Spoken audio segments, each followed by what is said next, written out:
Assalamualaikum warahmatullahi wabarakatuh. Kabar Palestina terkini kembali hadir di hadapan Anda, edisi Rabu 25 November 2020, yang akan menghadirkan berita terhangat, terpercaya, dan teraktual.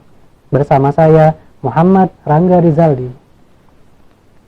Kabar pertama datang dari jalur Gaza. Pandemi virus corona meningkatkan angka pengangguran di jalur Gaza. Tercatat, saat ini angka pengangguran di jalur Gaza alami kenaikan 17%, sehingga kini menjadi 82%. Upaya terus dilakukan oleh pemerintah untuk mengurangi angka pengangguran tersebut. Berikut berita selengkapnya. Dampak ekonomi dari virus corona telah menyebabkan peningkatan pengangguran di jalur Gaza hingga 17%, sehingga angka pengangguran naik menjadi 82% dari total populasi tidak memiliki pekerjaan. Informasi ini disampaikan oleh Kepala Serikat Pekerja Palestina di jalur Gaza, Sami Al-Amsi. Menurut lansiran laman situs MiddleEastMonitor.com, Selasa 24 November 2020, Sami menjelaskan dalam sebuah pernyataan bahwa pandemi telah mempengaruhi lebih dari 160.000 pekerja di jalur Gaza, baik secara langsung maupun tidak langsung. Kondisi tersebut juga berimbas kepada penutupan sejumlah pabrik dan perusahaan, sehingga harus memberhentikan ribuan karyawannya. Para pekerja saat ini bersaing untuk bekerja walaupun dengan jam kerja yang lebih lama dan upah rendah. Jam kerja seringkali berkisar antara 10 hingga 13 jam sehari, sementara upah berkisar antara 15 hingga 30 shekel atau $4,5 hingga $10,5 dalam kondisi terbaik. Upaya menyatukan sektor publik dan swasta harus dilakukan untuk meningkatkan kehidupan para pekerja. Kami juga menyerukan kepada instansi pemerintah di jalur Gaza, Dewan Legislatif, dan Komite Qatar untuk Rekonstruksi Gaza agar mengalokasikan dana hibah khusus serta memberikan bantuan darurat kepada para pekerja.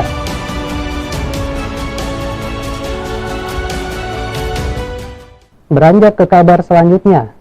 Penjajah Israel mengusir keluarga Palestina dari rumah mereka di lembah Yordania. Pengusiran dilakukan dengan alasan daerah tersebut akan dijadikan daerah latihan militer. Bukan hanya mengusir, tentara penjajah itu juga merusak tanaman milik warga. Tentara penjajah melakukan pengusiran dengan alasan daerah tersebut telah dibersihkan untuk area latihan militer. Mu'taz Basharat, seorang pejabat senior yang memantau kegiatan pemukiman ilegal Israel, mengatakan bahwa pasukan penjajah Israel mengevakuasi 10 keluarga yang tinggal di desa Al-Burj dan Al-Mansa di lembah Yordania.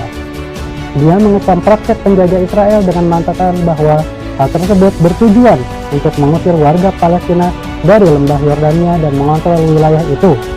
Latihan militer ini juga menyebabkan kerusakan signifikan pada tanaman warga karena kendaraan militer dengan semena-mena masuk ke lahan pertanian warga. Area lembah Yordania di Palestina memiliki luas 1,6 juta hektar dan setidaknya terdapat 13.000 pemukim ilegal Israel yang tinggal di 38 permukiman. Sementara lebih dari 65.000 warga Palestina tinggal di 34 komunitas di wilayah tersebut. Beralih ke kabar berikutnya.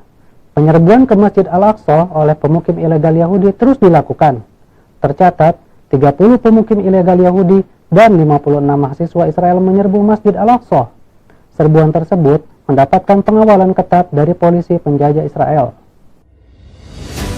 Puluhan pemukim ilegal Yahudi menyerbu Masjid Al-Aqsa pada Selasa 24 November 2020 pada pagi hari melalui pintu Al-Maghribah dengan penjagaan ketat polisi penjajah Israel, seperti yang dilansir oleh laman situs smd.cs pada Selasa 24 November 2020. Koresponden kantor berita Sanud Palestina melaporkan bahwa 30 pemukim dan 56 mahasiswa arkeologi menyerbu Masjid Al-Aqsa secara berkelompok dan sistematis di tengah penjagaan oleh polisi penjajah Israel.